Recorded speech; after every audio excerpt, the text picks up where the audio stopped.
ఇప్పుడు వికలాంగులకు టీచర్లు కావాలి అంటే వీళ్ళకు 70% వీళ్ళకు అపాయం జరగాలి. అంటే జరగకుండా వీళ్ళకి చాలా అన్యాయం చేసేదని ఈయన మన వికలాంగుల ప్రెసిడెంట్ విజయరాజేశ్వరి దీనికి అడుగుదాం.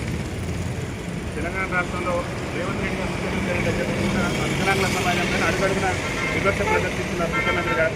ఎందుకనంటే తెలంగాణ రాష్ట్రంలో రాష్ట్ర ప్రభుత్వం ఏర్పడిన తర్వాత రేవంత్ రెడ్డి గారు ముఖ్యమంత్రి అయిన తర్వాత 2024లో చేపట్టినటువంటి డిఎస్సీ నియామకాల్లో ఏదైతే స్పెషల్ బీఈడీ అని అంటే ఎవరికి సంబంధించినటువంటి ఉపాధ్యాయులు అంటే వాళ్ళు వికలాంగుల పిల్లలకు బోధించే ఉపాధ్యాయులు.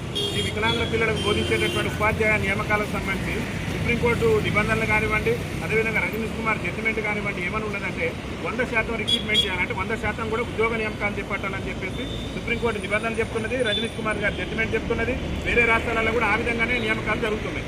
ఉదాహరణ మన పక్కన ఉన్నటువంటి ఆంధ్రప్రదేశ్ రాష్ట్రంలో కూడా 100% 70% అక్కడ రిక్రూట్మెంట్ చేశారు, 30% ప్రమోషన్లకు ఇచ్చారు. కానీ మన తెలంగాణ రాష్ట్రంలో రాష్ట్ర ముఖ్యమంత్రి రేవంత్ రెడ్డి గారు ఏం చేసిందంటే 70% ప్రమోషన్లకు ఇచ్చి 30% రిక్రూట్మెంట్ చేశారు.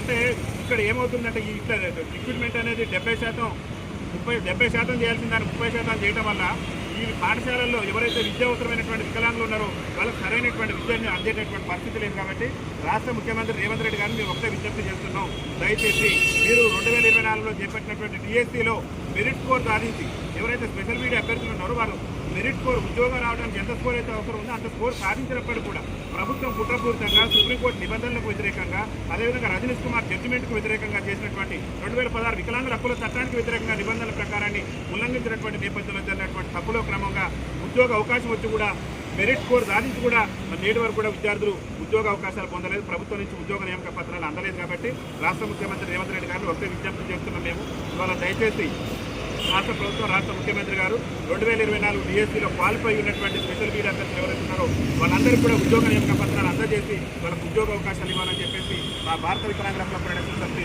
తెలంగాణ రాష్ట్ర సమితి పక్షాన రాష్ట్ర ముఖ్యమంత్రి రేవంత్ రెడ్డి గారికి విజ్ఞప్తి చేస్తుంది. అదేవిధంగా తెలంగాణ రాష్ట్రంలో వికలాంగుల సమాజానికి సంబంధించి వారు వికలాంగుల సమాజం మీద దాడులు రోజు కూడా దాడులు పెరిగిపోతున్నాయి.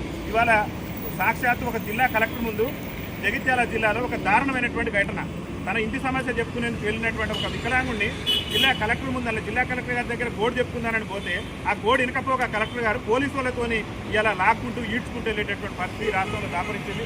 తెలంగాణ రాష్ట్రంలో వికలాంగులకు రక్షణ కల్పించవలసిన బాధ్యత ఈ రాష్ట్రంలో మరి హోంశాఖ కూడా తన దగ్గర పెట్టుకుని ముఖ్యమంత్రి మీద ఉందా లేదనేది మా మీడియా మిత్రులు కూడా ఆలోచించాలి. వికలాంగుల మీద అడుగడుగున వివక్ష ప్రదర్శిస్తున్నారు రేవంత్ రెడ్డి గారు. అందుకు అనేకమైన ఉదాహరణలు ఉన్నాయి.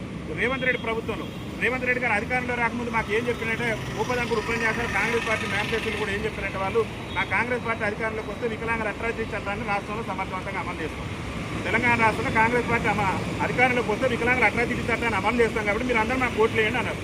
సరే నమ్మి ఓట్లు వేస్తే ఇలా ఏం చేసినట్టు మమ్మల్ని అడ్డేయడం ఉంచుతున్నాడు. వికలాంగుల హక్కుల చట్టాన్ని సమర్థవంతంగా అమలు చేస్తామని చెప్పినటువంటి రాష్ట్ర ముఖ్యమంత్రి రేవంత్ రెడ్డి గారు 2016 మరి వికలాంగుల హక్కుల చట్టాన్ని ఉల్లంఘించి వికలాంగులు సివిల్స్ పనికిరారు, దానికి పనికిరారు, దీనికి పనికిరారు అని చెప్పేసి ఆ వికలాంగుల సమాజాన్ని కించపరిచే విధంగా వ్యాఖ్యలు చేసినటువంటి రేవంత్ రెడ్డి ప్రభుత్వంలో సీనియర్ ఐఏఎస్ అధికారులు ఉన్నటువంటి శ్రీనివాస సబర్వాల్ మీద మరి ఎందుకు వికలాంగుల హక్కుల చట్టం కేసు నమోదు చేయలేదు, ఎందుకు ఆమె మీద నేటివరకు యాక్షన్ తీసుకోలేదు? రాష్ట్ర ముఖ్యమంత్రి గారు సమాధానం చెప్పాలి.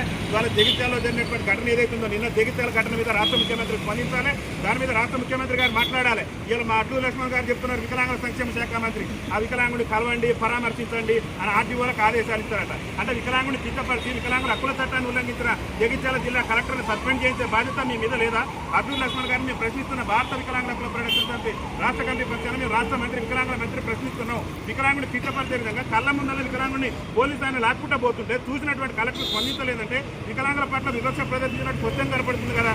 అందుకని మేము ఒకటే కోరుతున్నాం, జగిత్యాల జిల్లా కలెక్టర్ మీద వికలాంగుల హక్కుల చట్టం కింద కేసు నమోదు చేయాలి. తక్షణమైన ఉద్యోగం నుంచి సస్పెండ్ చేసే విధంగా రేవంత్ రెడ్డి ప్రభుత్వం చర్యలు తీసుకోవాలని చెప్పేసి మా వికలాంగుల సమాజం పక్షాన్ని మేము విజ్ఞప్తి చేస్తున్నాం. అదేవిధంగా పోలీసు వాళ్ళు అంటే ఎవరండి? పోలీసు వాళ్ళు రక్షణ కల్పించాలి.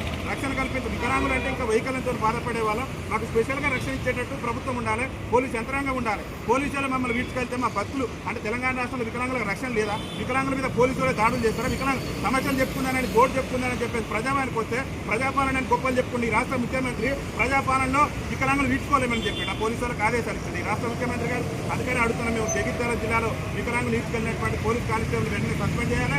అదేవిధంగా జిల్లా కలెక్టర్ దాని మీద ఈ కానిస్టేబుల్ మీద కూడా వికలాంగుల హక్కుల చట్టం కింద కేసు నమోదు చేసి వారి మీద చట్టపరమైన చర్యలు తీసుకోవాలని చెప్పేసి మేము రాష్ట్ర ప్రభుత్వం డిమాండ్ చేస్తున్నాం. అదేవిధంగా తెలంగాణ రాష్ట్రంలో రేవంత్ రెడ్డి గారు చెప్తున్నాడు, త్వరలోనే మేము పంచాయతీ ఎన్నికలు నిర్వహిస్తాం తెలంగాణ రాష్ట్రంలో అని చెప్తున్నాడు. రేవంత్ రెడ్డి గారి ప్రభుత్వం ఒకే చెప్తున్నారు, తెలంగాణ రాష్ట్రంలో వికలాంగులకు జనాభా తమాషా ప్రకారం గ్రామ పంచాయతీ నుంచి మొదలు పెడితే పార్లమెంట్ వరకు కూడా రాజకీయ రిజర్వేషన్ కల్పించిన తర్వాతనే ఈ రాష్ట్రంలో పంచాయతీ ఎన్నికలు నిర్వహించాలి. ఇవాళ బీసీలకు సంబంధించి మీరు బీసీ రిజర్వేషన్ సంబంధించి మాట్లాడుతున్నారు, అది సంతోషమే. బీసీల రిజర్వేషన్ ఇవ్వడానికి వికలాంగుల సమాజం కూడా స్వాగతిస్తుంది. కానీ స్వతంత్రం వచ్చిన 75 ఏళ్ల నుంచి కూడా రాజ్యాధికారానికి దూరమై చట్టసభలలో మా సమస్యలే చర్చకు రాకుండా ఇవాళ నేటి వరకు కూడా వికలాంగుల జీవితాలు ఇలా మెరుగుపడకుండా తెలంగాణ రాష్ట్ర ఉద్యమంలో మా వికలాంగుల పాత్ర అనిర్వచనీయం. వైకల్యాన్ని సైతం కూడా తెలంగాణ రాష్ట్ర ఉద్యమంలో మేము పాల్గొని ఉద్యమం చేస్తే నేటి వరకు కూడా తెలంగాణ రాష్ట్రం ఏర్పడిన కాచి ఇంతవరకు కూడా వికలాంగుల పేటల ఉద్యోగాల భర్తీ లేదన్న. ఆ ఉద్యోగాల భర్తీ మీద కూడా రాష్ట్ర ప్రభుత్వం నోటిఫికేషన్ విడుదల చేయలేదు. కేసీఆర్ నియామకాలు చేయలేదు, మేము వచ్చి నియామకాలు చేస్తామని రేవంత్ రెడ్డి మేనిఫెస్టోలో చెప్పిండు. మరి ఇంతవరకు వికలాంగుల బ్యాక్లాగ్ ఉద్యోగాల నియామకాలు ఎందుకు భర్తీ చేయలేదు?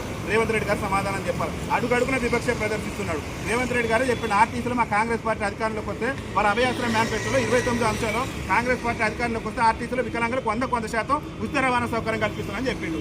ఇలా మహిళలకు ఉచిత రవాణా సౌకర్యం కల్పించిన ఈ రాష్ట్ర ముఖ్యమంత్రి రేవంత్ రెడ్డి గారు వికలాంగుల పట్ల కక్ష సాధింపు వివక్ష ఉంది కాబట్టి నువ్వు నేటి వరకు ఉచిత రవాణా సౌకర్యం కల్పించలేదు. ఎన్టీ రామారావు గారు ముఖ్యమంత్రికి ఉన్నప్పటి నుంచి మాకు ఆఫ్ ఛార్జీ ఉన్నది, అరే మహిళలకు ఆఫ్ ఛార్జీ కూడా లేదు, వాళ్ళకి ఇలా ఉచితం ఇస్తానన్నావు, 6 గ్యారెంటీల భాగంగా ఇచ్చినావు, కానీ మాకు కూడా ఇస్తానన్నావు కదా.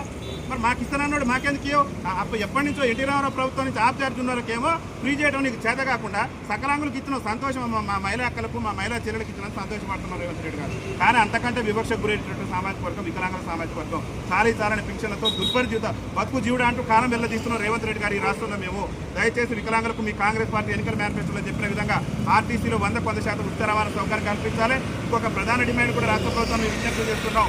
ఒక్క ఆర్టీసీ బస్సులలో కూడా డీలక్స్ బస్సు మాకు అదేవిధంగా పల్లె వెలుగులో మాత్రమే బస్సులు ఎలో చేస్తున్నారు. సూపర్ లగ్జరీ గరుడ అన్ని బస్సులలో కూడా వికలాంగులకు ఉచిత రవాణా సౌకర్యం కల్పించే విధంగా రాష్ట్ర ప్రభుత్వం చర్యలు తీసుకోవాలని చెప్పేసి రాష్ట్ర ముఖ్యమంత్రి రేవంత్ రెడ్డి గారిని మేము విజ్ఞప్తి చేస్తున్నాం. అదేవిధంగా ఆర్టీసీ సంబంధించి సత్యనారాయణ గారిని కూడా ఒక ప్రధానంగా విజ్ఞప్తి చేస్తున్నాం. ఈ ఆర్టీసీ మంత్రి రవాణా శాఖ మంత్రి పొన్న ప్రభాకర్ గారికి అనేక సందర్భాల్లో చెప్పినాం, అయా మీరు ఇచ్చిన ఈ ఉచిత రవాణా సౌకర్యం వల్ల మా వికలాంగులకు ఉన్న సీట్లలో కూడా వికలాంగులు కూర్చొనివ్వట్లేదు, వికలాంగుల మీద దాడులు పెరిగిపోతున్నాయి, ఆర్టీసీ బస్సు ఎక్కుతారంటే మా గుండెల్లో రైలు పరిగెడుతున్నాయని చెప్పి చీరలు కట్టి రాష్ట్ర ప్రభుత్వాన్ని నిరసన జరిపారు. చీరలు కట్టుకొని రాష్ట్ర ముఖ్యమంత్రి నిరసన చేస్తారు. అయినా ప్రభుత్వం నుంచి స్పందన లేదు. పొన్న ప్రభాకర్ గారు రవాణా శాఖ మంత్రి అని గొప్పలు చెప్పుకుంటాడు, పేపర్లలో ప్రకటించుకుంటాడు, కానీ మా వికలాంగుల బోడి పొన్న ప్రభాకర్ గారి పట్టదా? ఎందుకు మా పట్ల ఎందుకు ఇంత వివక్ష ప్రదర్శిస్తున్నారు? వికలాంగుల ఓట్లు లేకుండా మంత్రి అయిన పొన్న ప్రభాకర్ గారు ఆర్టీసీలో మహిళలకు ఉచిత రవాణా సౌకర్యం ఇచ్చే మాకెందుకు ఉచిత రవాణా సౌకర్యం కల్పించారని చెప్పేసి పొన్న ప్రభాకర్ గారిని రాష్ట్ర ప్రభుత్వాన్ని రాష్ట్ర ముఖ్యమంత్రి గారిని డిమాండ్ చేస్తున్నారు. అది ఒక్కటే కాదు, రాష్ట్రంలో వికలాంగులకు సంబంధించి ఇందిరమ్మ ఇళ్లలో కూడా దారుణమైనటువంటి అన్యాయం. ముఖ్యమంత్రి గారు గొప్పలు చెప్తాడు, ఫస్ట్ మొట్టమొదటి రిజర్వేషన్ వికలాంగులకి, ఇందిరమ్మ ఇళ్లలో మొట్టమొదటి వికలాంగులకే రిజర్వేషన్ ఇస్తామని చెప్పేసి రాష్ట్ర ముఖ్యమంత్రి చెప్తారు. ఏ గ్రామంలో చూసుకున్నా నేటి వరకు కూడా ఇప్పుడు నిర్మించినటువంటి ఇందిరమ్మ ఇళ్లలో కూడా 5% రిజర్వేషన్ ఎక్కడ కూడా అమలు కాలేదు. ఇల్లు రాక మా వికలాంగులు ఇబ్బంది పడుతున్నారు. రాష్ట్ర ప్రభుత్వానికి రాష్ట్ర ముఖ్యమంత్రి గారికి ఒకే విజ్ఞప్తి చేస్తున్న 5% కాదు, ఏ గ్రామంలో అయితే పింఛన్ తీసుకునేటటువంటి ఆసరా పింఛన్ వచ్చే ప్రతి ఒక్క వికలాంగులు కూడా ఇందిరమ్మ ఇల్లు కట్టిన తర్వాతనే సకలాంగుల గురించి ఆలోచన చేయాలి. ఇల్లు వాకిలు కూడా లేకుండా వికలాంగుల సమాజం ఇబ్బందులు పడుతుంది కాబట్టి అవిడితానంతో బాధపడే మాకు ఆ ఇందిరమ్మ ఇల్లు అయినా నిర్మించి ప్రభుత్వం ఆదుకోవాలని చెప్పేసి రాష్ట్ర ప్రభుత్వాన్ని రాష్ట్ర ముఖ్యమంత్రి గారిని విజ్ఞప్తి చేస్తున్నాం. దయచేసి ఇందిరమ్మ ఇళ్లలో 100% వికలాంగులు కట్టిన తర్వాత ఈ రాష్ట్రంలో ఇందిరమ్మ ఇల్లు వేరే వాళ్ళకి కట్టే విధంగా రాష్ట్ర ప్రభుత్వం చర్యలు తీసుకోవాలని చెప్పేసి విజ్ఞప్తి చేస్తూ, ముఖ్యంగా ఈరోజు తెలంగాణ రాష్ట్ర విద్యాశాఖ డైరెక్టర్ అయినటువంటి నవీన్ నికోలస్ గారిని కలిసిన ప్రధాన ఉద్దేశం కూడా వారు కూడా విద్యాశాఖకు సంబంధించి కేంద్ర మంత్రిత్వ కేంద్ర విద్యాశాఖ కమిషనర్లో వారు డైరెక్టర్గా ఉన్నటువంటి సందర్భంలో ఏం చేశారంటే వారు కూడా ఈ ప్రత్యేక అవసరాలు ఉన్నటువంటి పిల్లలకు టీచర్లు కంపల్సరీ ఉండాల్సిందే, అది హై స్కూల్ అయినా ప్రైమరీ స్కూల్లో కానీ కంపల్సరీ ప్రతి గ్రామంలో కూడా మరి ప్రాథమిక పాఠశాలలో ఉన్నత పాఠశాలలో 2 టీచర్లు కంపల్సరీ ఉండాలని చెప్పేసి నవీన్ నికోలస్ గారు కేంద్ర మంత్రిత్వ శాఖ విద్యాశాఖ డైరెక్టర్ ఉన్నప్పుడు ఇచ్చినటువంటి స్టేట్మెంట్. ఇవాళ తెలంగాణ రాష్ట్రానికి సంబంధించి వారే వాళ్ళ డైరెక్టర్గా ఉన్నారు, వారే కమిషనర్గా ఉన్నారు కాబట్టి మేము ఏం చేయబోతుంది నవీన్ నికోలస్ గారికి ఒకటే విజ్ఞప్తి చేసినాం, సార్ మీరు మానవతా దృక్పథంతో మా వికలాంగుల విద్యార్థుల బోడీని మీరు ఆ రోజు ఇచ్చినటువంటి స్టేట్మెంట్ కూడా అద్భుతమైనటువంటి స్టేట్మెంట్. ఒక ప్రభుత్వ పాఠశాలనే కాదు ప్రైవేట్ పాఠశాలలో కూడా వికలాంగులకు స్పెషల్గా బోధించే ఉపాధ్యాయులు ఉండాలని చెప్పారు. కానీ వాళ్ళు తెలంగాణ రాష్ట్ర ముఖ్యమంత్రి రేవంత్ రెడ్డి గారు ఏం చేస్తున్నారంటే వికలాంగుల విద్యార్థులకు విద్యా అవసరం లేదనే విధంగా ఇక్కడ ఆల్రెడీ కక్ష సాధింపు చేసుకుంటూ వస్తూనే ఉన్నాడు, అడుగడుగున వివక్ష ప్రదర్శిస్తూనే ఉన్నాడు. మహిళలు పుస్తక రవాణా ఇస్తాడు, వికలాంగులకు ఇవ్వడు, వికలాంగుల హక్కుల చట్టాన్ని అమలు చేస్తున్నట్టాడు. మిగతా సభర్ లాంటి వాళ్ళు అదేవిధంగా సత్యప్రసాద్ అని చెప్పేసి నేను జగిత్యాల జిల్లా కలెక్టర్ కానివ్వండి, ఒక కానిస్టేబుల్ కానివ్వండి, వికలాంగుల కించపరిస్తే యాక్షన్ తీసుకోండి. ఈ విధంగా రేవంత్ రెడ్డి ప్రభుత్వం వికలాంగుల పట్ల వివక్ష ప్రదర్శిస్తుంది. కాబట్టి మీరైనా ఒక ఎడ్యుకేషన్ డైరెక్టర్ ఉన్నారు కాబట్టి తెలంగాణ రాష్ట్రానికి మీరు మానవతా దృక్పథంతో స్పందించండి. దయచేసి మీరు చెప్పిన విధంగా ఏదైతే మొన్న 2024లో డిఎస్సీ రాసినటువంటి మా స్పెషల్ బీఈడి అభ్యర్థులు ఉన్నారో వాళ్ళందరూ కూడా ఉద్యోగ నియామకాలు జరుపుతూ వాళ్ళందరూ కూడా ఉద్యోగ అవకాశాలు కల్పించిన తర్వాతనే ఈ రాష్ట్రంలో ప్రమోషన్ల ప్రక్రియ చేపట్టాలని చెప్పేసి రాష్ట్ర విద్యాశాఖ డైరెక్టర్ అయినటువంటి నవీన్ నికోలస్ గారికి మేము వినతి పత్రాల రూపంలో సమర్పించడం జరిగింది. వారు కూడా సానుకూలంగా స్పందించారు. ప్రభుత్వం దృష్టికి సమస్య తీసుకెళ్తానడానికి వారు కూడా మా భారత వికలాంగుల హక్కుల పరిరక్షణ సమితి రాష్ట్ర కమిటీ పక్షాన్ని మేము ప్రత్యేకంగా ధన్యవాదాలు తెలియజేస్తున్నాం. Thank you.